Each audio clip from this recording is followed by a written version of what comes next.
নমস্কার বন্ধুরা, কেমন আছো সবাই? আশা করছি খুবই ভালো আছো, কিন্তু আমি মোটেই ভালো নই। এখন আমাদের শরীর খারাপের সব পালা চলছে।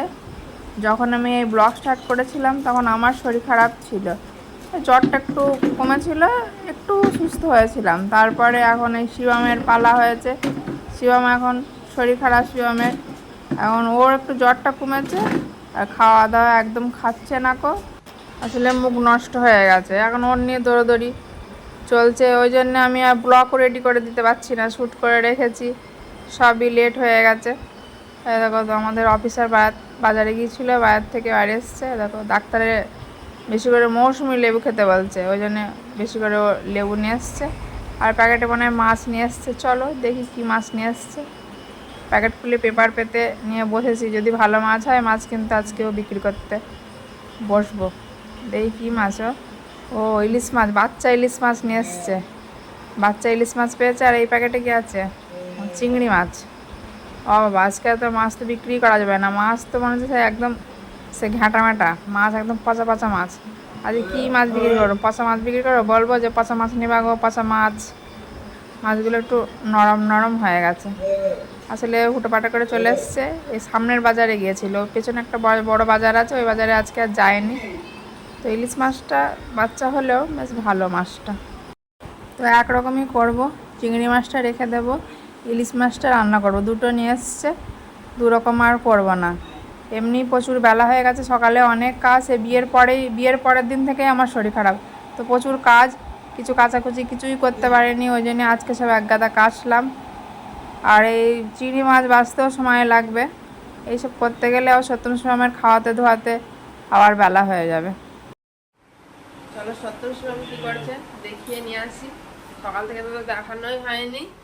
এই দেখো কোথায় ভিতেছে, দেখো ওই যে দাঁড়িয়ে আছে, জামাটা পরতে হবে তো, গেঞ্জিটা গায়ে দেয়নি, কিছু নাই। দুই ভাই দুই অবতার। টিভি দেখছে দাদা ভাই, টিভি চালিয়ে দিয়ে গেছে, বেলা হয়ে গেছে প্রচুর, 9টা বাজে। একটা কাজ ছিল বাইরে, একগুচ্ছ কাজ, কিছু গোছানো হয়নি, একগুচ্ছ কেচেছি, আবার কিছু কাচতে হবে। এই দেখো এখনো গুছিয়ে পারেনি, ওই খাটো স্ট্যান্ডে সব ভর্তি। এই শরীর খারাপের জন্যে গলাটা, জ্বরটা কমেছে, গলাটা এখনো ভাঙা ভাঙা হয়ে রয়েছে, কোনো কিছু কাজে হাত দিতে পারিনি, কিছু গোছাতেই পারেনি। এগুলো আগে করে গোছাতে হবে, কবে যে গোছাবো কে জানে। ওই ঘরে বেড কভারটা আজকে তুলেছি কাচবো বলে, আর বাকিগুলো তো তখন সকালে এক গাদা ভিজিয়েছি।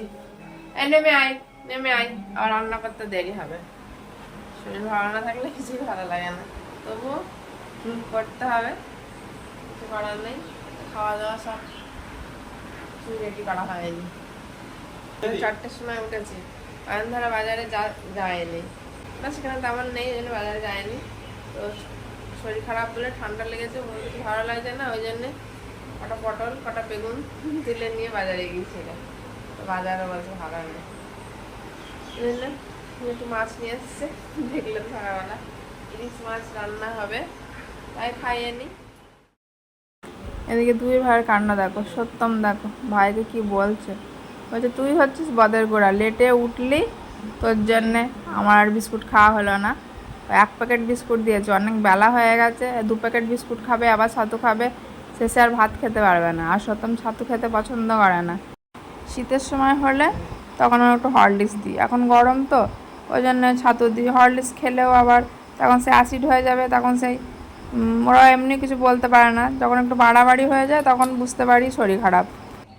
তো এবার রান্নাঘরে চলে আসলাম, অর্ধেক সবজি কেটেছি, কচু দিয়ে আলু দিয়ে বেগুন দিয়ে মাছের ঝোল করবো, আর এই পুঁই শাক হবে, পটল বেগুন আলু দিয়ে মাছের মাথা দিয়ে একটা সবজি বানাবো।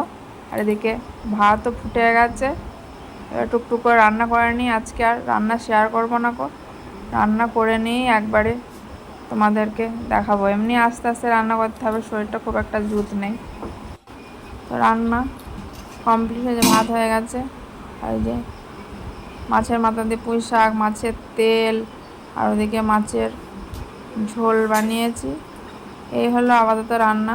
দুপুরে কটা গরম ভাত করবো, খালি হয়ে যাবে। এখন মা লক্ষ্মীর খাবার এখনো বসানো হয়নি। তোমার দাদা ভাইও মাঠ থেকে বাড়ি চলে এসছে।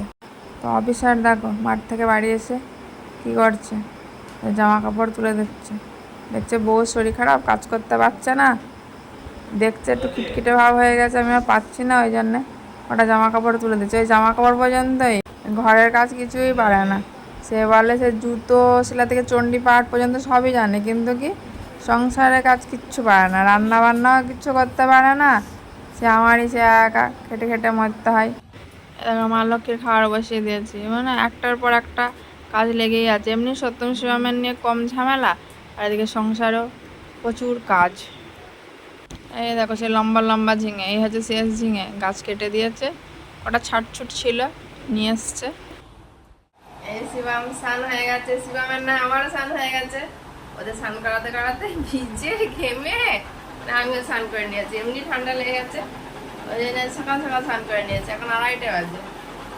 এরা কি করছে বাবা? কোলের উপরে মাথা দিয়ে শুয়ে আছে তো, ছোটবেলায় শুয়েছে বলে সত্তর দিচ্ছে, সত্তর কোলে শুয়েছে, সত্তরে দিচ্ছে। ঘুম পাড়া বাবা, ঘুমাও, খাবার বেরোবে তোমাকে ঘুম পাড়াইতে, ঘুমা।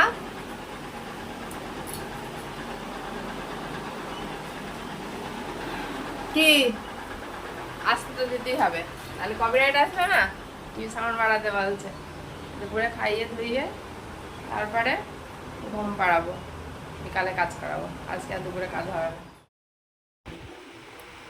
দেখো শিবম খায় বলে থালা নিয়ে আসছে, আর এখন এই দুদিন ও একদম সে খেতেই যাচ্ছে না, খাবার দেখেও রেগে যাচ্ছে।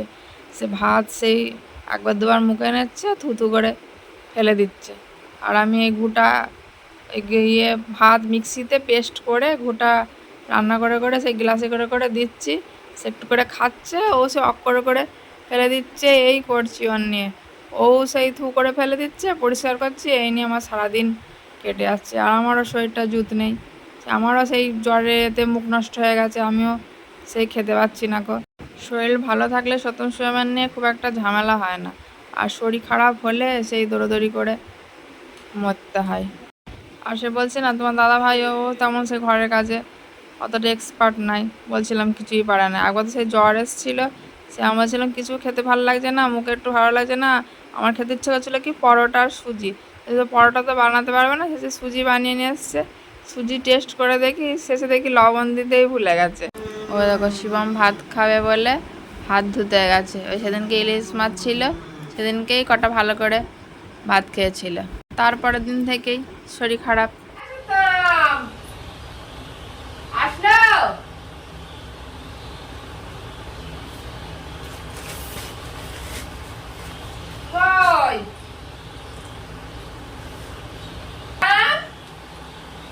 দেখে দেখে আসছে না, বিকালবেলা সত্যম শিবমকে নিয়ে হামনমো করতে বসেছি, এখন ও আসেনি, ঘরে বসে আছে, দেখে দেখে আসছে না। ঘুমাতেই ঘুমাচ্ছিল, উঠতে দেরি করলো, তাই 6টা বেজে আসে। এরকম কাজও হবে না, একটু কাজ হয়ে যাবে। দাদা ভাই মাঠে আছে, আবার নেড়া তো নেই, সত্যম না গেলে আসবে না। তাহলে বন্ধুরা আজকের পর্ব এখানে শেষ করছি, সকলে ভালো থেকো, আর সত্যম শিবম চ্যানেলটিকে অবশ্যই সাবস্ক্রাইব করুন। টাটা।